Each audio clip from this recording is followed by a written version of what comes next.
The Right Honourable Mr. Winston Speaker, Peters.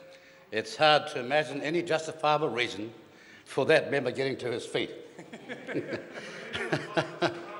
I want to say, Mr. Speaker, that New Zealand First saw the Prime Minister's proposal, and at the very beginning we looked hard at it, and our experience suggested we should do all we could to oppose it, and we have. And we, Mr. Speaker, are going to call for a personal vote because all manner of members of Parliament have got up there and given their view on the choices thus far, including on Red Peak, and we'd like to know where they all personally stand, and we think such a request is a reasonable one.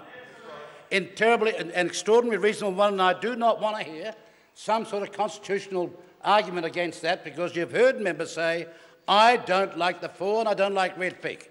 So they should be entitled, if democracy is to prevail and all of a sudden the National Party has been overcome by it, to have a personal vote. Now, Mr. Speaker, moving the goalposts after the game has started always stinks. Changing the rules after the referee has whistled game on always smells. The Prime Minister has been utterly consistent, though, and I'll be reasonable to him. He has been utterly consistent in his inconsistency. He has been like the Sky City deal, like the Canterbury Finance deal, like the Hollywood deal, and like the TPPA, and like the deal or the argument about not making New Zealanders serfs in their own country, or about separatist legislation based purely on race, or about the state asset sales referenda we have had. He has been utterly consistent. He has done a backflip on the whole lot, including this legislation. So why are none of us surprised? You see, he was on a hiding to nothing. And we knew from day one that he could not be trusted to give the public a fair choice. And we knew from day one that his obsequious toadying colleagues would do likewise at the request of Crosby, Textor and whoever finances the National Party right now, but they personally would never make a stand in their constituency or public interest. Now, we said from day one we should have a choice. Do you want a flag change, yes or no? And if the answer became yes in a majority, then obviously the question was to what? But they were never going to do that. And from the beginning, New Zealand First smelt a rat, and unlike all the rest, we put our record, our reputation and principle on the lines, and we are being proven right. That's what National hates about it. That's what that backbench hates about it. And that's what more and more out there who think they know about politics are going to hate about it, is because on issue after issue after issue, one party has principles and does not move from them. No, don't come up here like a young pup or the baubles of power. He's there because he got offered a list seat. It's not because he's any good, not because he's bright, and he'll be one of the first to go. And he'll go on issues like this.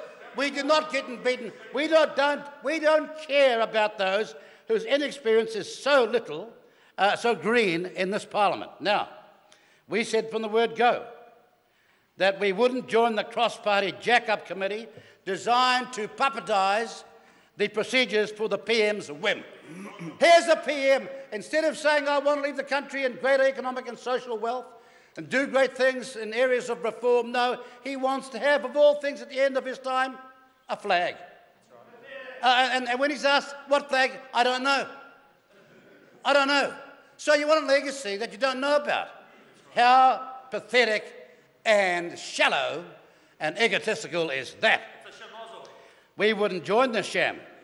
You see, politics is about leadership, and uniquely New Zealand First has a gain on this issue, like the Reserve Bank legislation, like foreign ownership, like anti-separatist legislation, has shown the way, and we will not resile from that.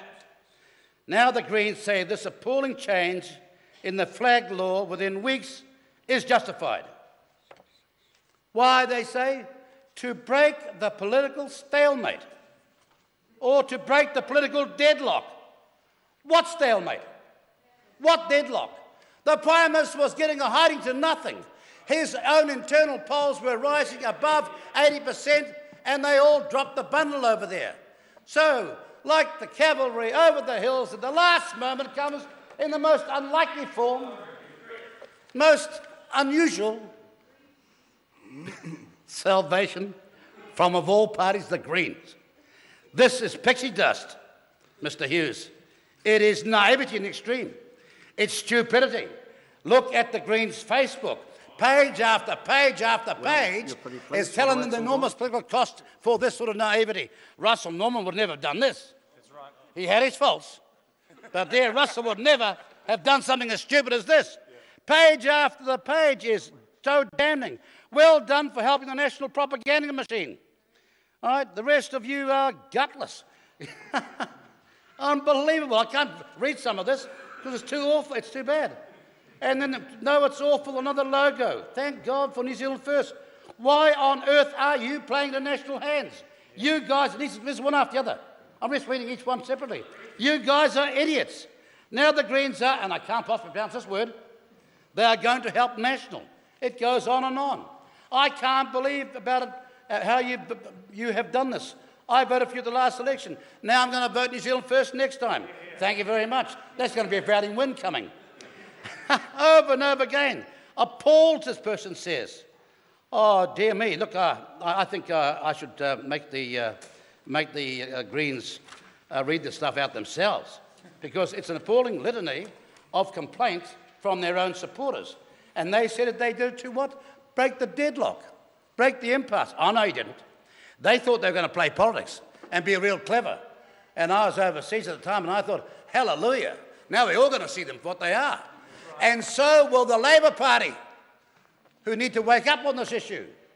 They cannot be trusted on our left for 5 minutes when you've got somebody who thinks that their political genius and understanding of our country people measures up to a change like this. Online polling, not even 5% required by referendum law. No, just online polling with triple voting and social media, and that amounts to a groundswell. Really? Well, we'll see what's a groundswell as we rise for the next 24 months to the next election. But I know one thing, the Greens will not be around. They behave like this one more time. This is frivolity of the worst sort. And as for consulting with your worst enemy, what happened to the Green-Blue coalition? Gone. Well, it's well and truly gone. Month after month of vituperation from ministers over there, and over they come, the National Party rub their tummy, they roll over.